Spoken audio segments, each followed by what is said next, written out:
உங்கள் வேந்தர் டிவியில் ஒருத்தன் டாக்டர் கிட்ட ஒண்ணா, டாக்டர் நீங்க சொன்ன மாதிரி டெய்லி அல்வா சாப்பிட்டேன், தொப்பை குறையவே இல்லைன்னா. டாக்டர் சொன்னார், என்னது டெய்லி அல்வா சாப்பிட்டியா? அட நாசமா போனவனே, அளவா சாப்பிடுன்னு சொன்னேன், அல்வா சாப்பிட்டியா? கிராமத்துல 2 பொம்பளைங்க சேர்ந்துக்கிட்டு அக்கா அப்படின்னா ஒரு குடும்பம் ஒழியுதுன்னு அர்த்தம். நம்ம 3வது வீட்டு பழனிசாமி இருக்கிறான்ல, ஆமாக்கா நம்ம 6வது வீட்டு மாரியாயி 2 பேரும் எங்கேயோ போயிட்டாங்களாம் அப்படின்னா தீர்ந்து போச்சு.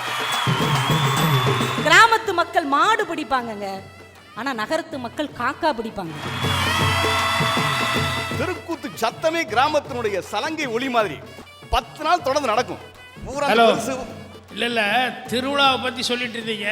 கரகாட்டம், ஒயிலாட்டம், அது இது இதை பார்க்குறது, இந்த மாதிரி விஷயங்கள்லாம் ரொம்ப இதுன்னு. ஆனால் என்ன மாதிரி ஆட்களுக்கெல்லாம் வந்து திருவிழாவில் இதெல்லாம் பார்க்குறத விட இதை பார்க்க வர்றாங்க பாருங்க, அவங்கள பார்க்குறது தாங்க ஒரு கிக்கு. இந்த ஒரே தயிர்னால தான் இங்கே நடுவர் இருக்கேன், நான் சாதாரண பேச்சாளர் இருக்கேன். என்ன செய்ய?